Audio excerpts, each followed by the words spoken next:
Imagine Ruth, a woman who's lived in this community her entire life. She's worked at Sylvania. She's raised her family. Her 2 kids have left the nest. She's considered successful, prosperous. As she was raising those kids, she was so connected to the community around her. She went to help out at the school as a grade mom. Whenever there was a tragedy, she went to the local church to help in whatever way she could. When we look at the life of Ruth, we see somebody who was so engaged in our community. And then Ruth got Alzheimer's disease. And as she struggled with Alzheimer's, as her memory faded, as she forgets, so she also is forgotten by her community. Why does this happen? Well, Ruth herself doesn't really know what to expect. She goes to a doctor's office and she gets diagnosed with Alzheimer's disease and goes home and doesn't even really know what that means. She starts struggling with the symptoms and she disengages herself with the community because it's too much to interact with.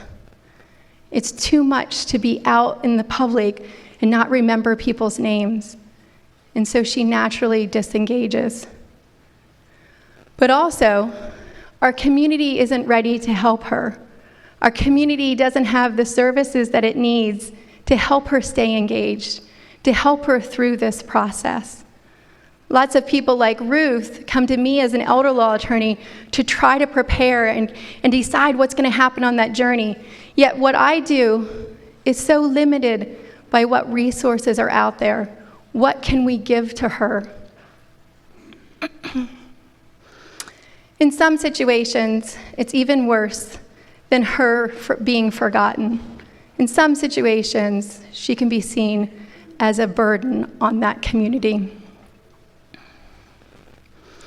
Every 65 seconds, somebody is diagnosed with Alzheimer's disease in this country. It doesn't discriminate by socioeconomic status, by sexual orientation, or religion. Now, it is more prevalent among women. We used to think that that was just because women lived longer, and they were just more likely to get it. But today we know that women are just more likely to get it. It's not just that they live longer.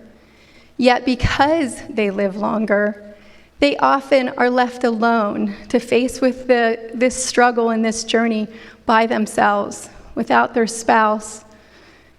And as they move forward, they are by themselves on this journey to decide what they need to do.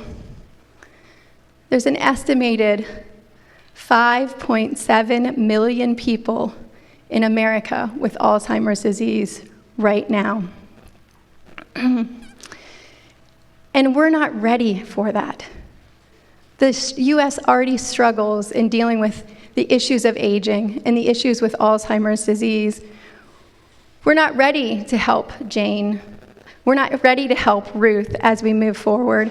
We're not ready to be and help her on that journey. We don't have enough attorneys that focus on it. We don't have enough doctors. We don't have enough social workers, caregivers, geriatric care managers. In our community right here, we have very few doctors that help with a diagnosis or help with the symptoms. We have no geriatric care managers.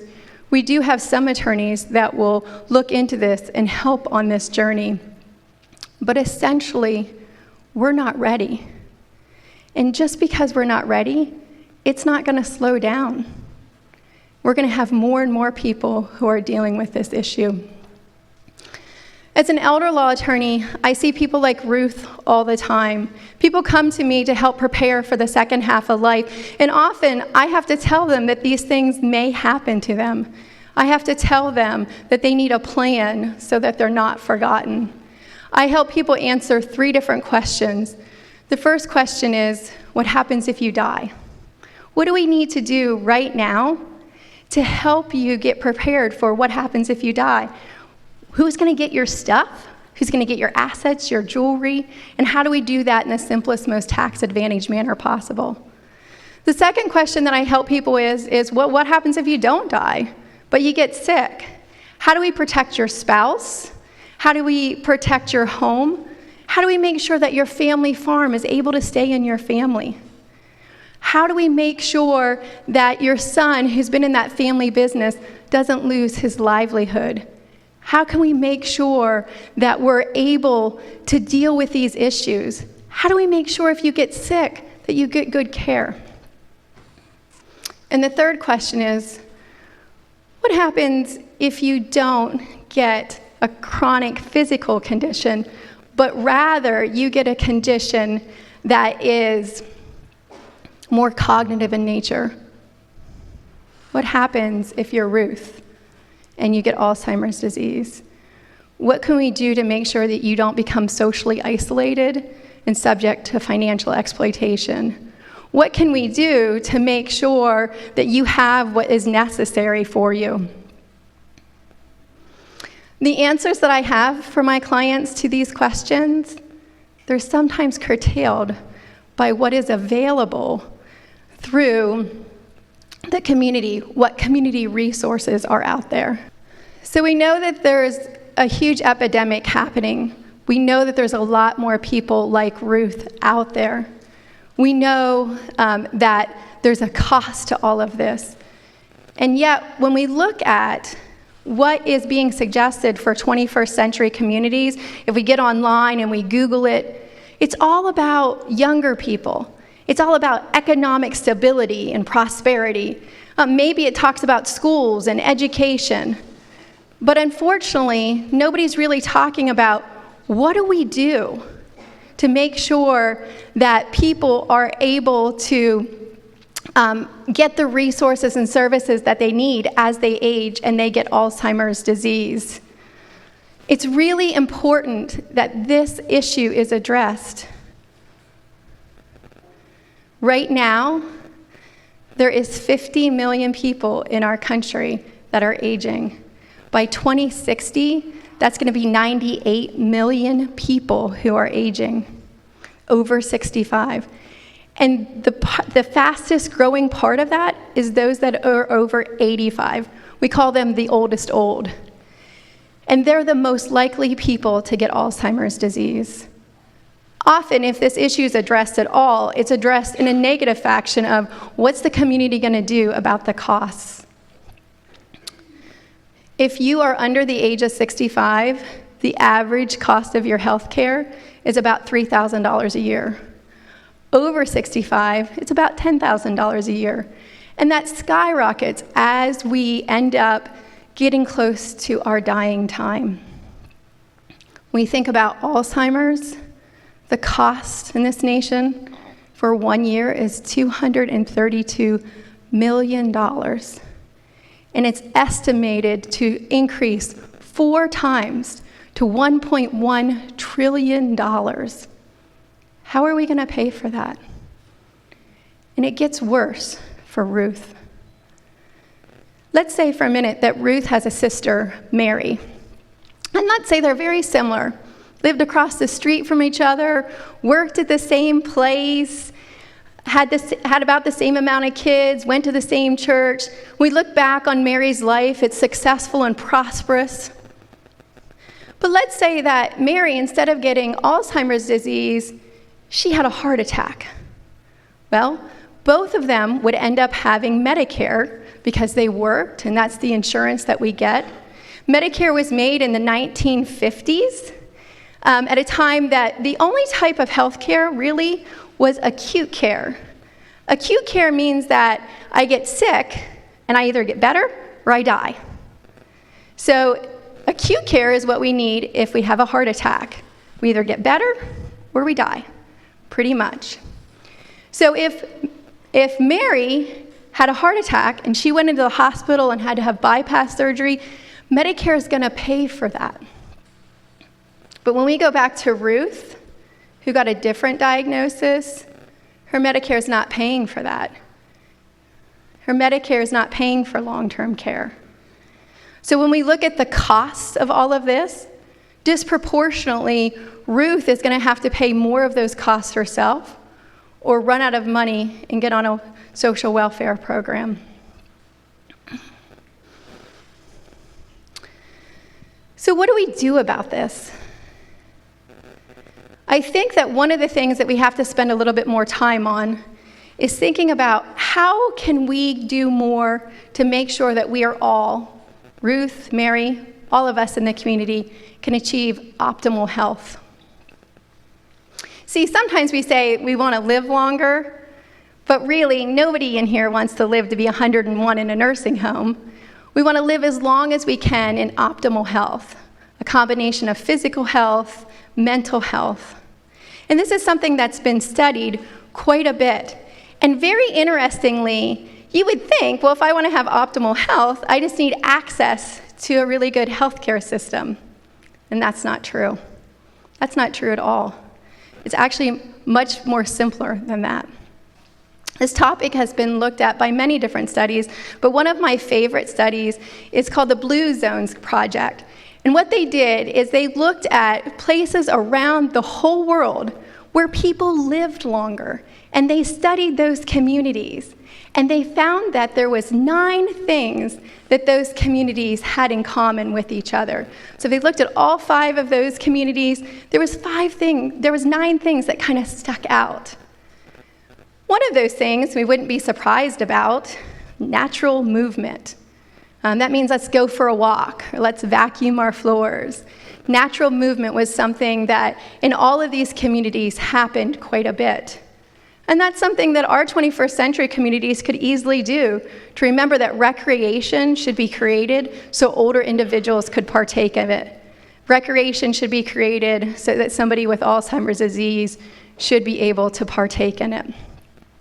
Another one of those 9 factors was drinking wine in the evening, and that's something that many of our communities could get around.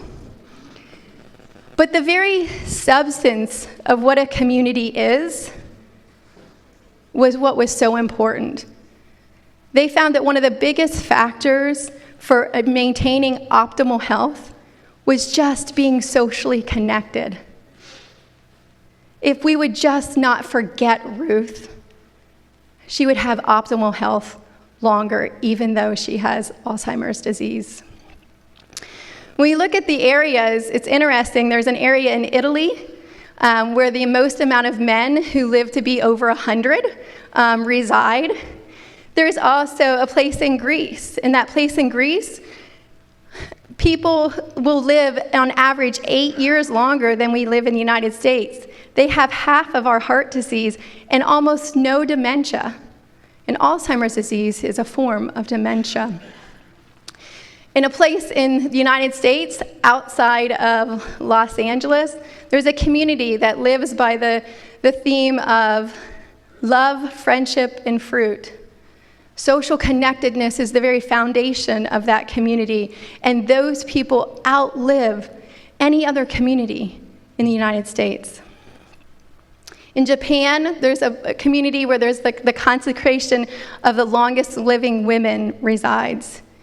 And in Costa Rica, 50% more of their people end up being over 90 years old than in the United States. Now think about that. This place is a little peninsula in Costa Rica, and they're more likely to live to be 90 or 100 than those of us in the United States. Again, it's not access to major health systems, it's social connectedness. It's about making sure that the community doesn't forget about people like Ruth. The solution to living well is for all of us not to forget Ruth. It's to make sure that our communities address the needs of aging and Alzheimer's disease, and that we provide the services that are necessary for it.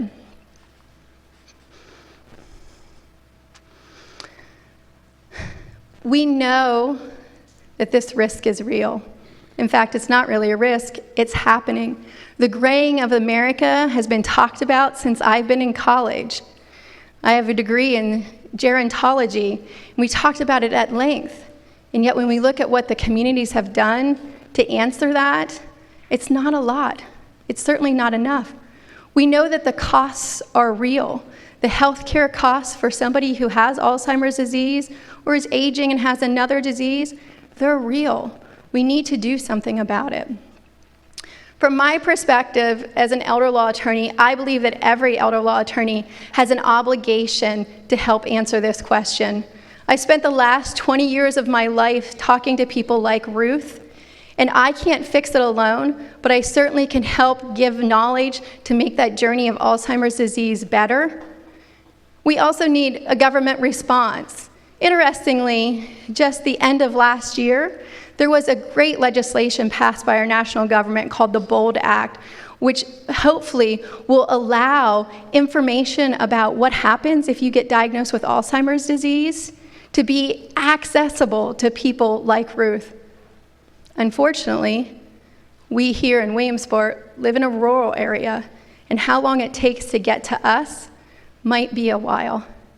And that's why the real answer is when we sit down and we think about what this community needs, we must have people sitting at the table that understand aging and Alzheimer's disease, and we must think about what are the ways that we can include them in our communities and in our planning. See, at the end of the day, if we make sure that as Ruth forgets, that she's not forgotten, it'll be better for Ruth, and it'll be better for all of us. Thank you.